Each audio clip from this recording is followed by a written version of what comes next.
Foi, assim, meu irmão correu dele na escola, assim, numa confusão, assim, o meu irmão do meio teve que sair correndo, né, caiu, rasgou a calça, e era um cara conhecido lá, mas foi, inclusive ele foi suspenso, a escola foi convidado a se retirar da escola, ele deve se lembrar, porque ele estudou lá nessa escola também, é um grande lutador, um amigo meu de academia, de treino, Cássio Cardoso, e foi um dos maiores atletas da academia do Carson Gracie também.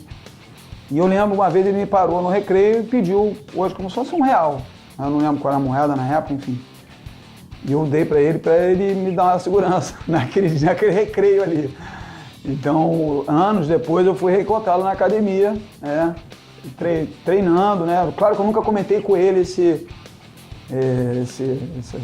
fatos aí e tal, mas se alguém lembrar ele, com certeza ele vai lembrar disso aí. Não, eu lembro que parecia que ele tinha alguma ligação à capoeira, uma coisa assim. Ele era bem brigão na escola, assim, porque o pessoal marcava na porta da escola, isso aí, sempre ele estava envolvido em brigas e confusões, né. Aí, anos depois, né, quer dizer, se eu tinha 8, 9 anos, quer dizer, 7 anos depois eu fui encontrar na academia do Carson Gracie e passei a treinar com ele. E sempre foi uma referência para mim, como treino, porque ele é um atleta de alto nível, competidor nato, né? Mas teve essa passagem aí na escola, na minha infância. E um belo dia a gente jogando bola ali perto da Rodolfo Dantas, né? Do Viver, por ali. E um grupo se aproximou desse pessoal que ficava em esquina, né? Grupinho de rua, né? Querendo jogar com a gente. Aí esse meu irmão mais esquentado, né? Mais, né, babão, não, ninguém vai jogar aqui, já mandou logo essa. E a gente já sentiu que tinha um clima meio hostil, né? O pessoal ficou meio falando uns palavrões e tal.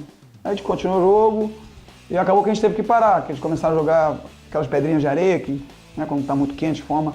A gente parou, foi pra beira e ainda continuou essa hostilidade, né? E eles mandaram um grupo de menores, assim, menores que eram do meu tamanho, da minha idade, né?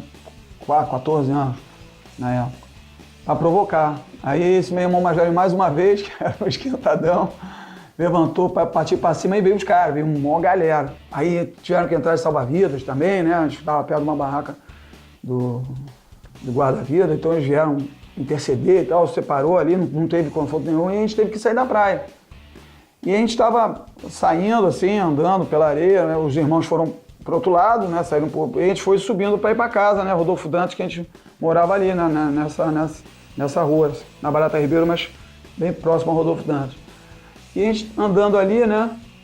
Já no meio da areia, quase chegando no calçadão, a gente começaram a jogar mais uma vez aquela areia, né? Pá, não sei o quê.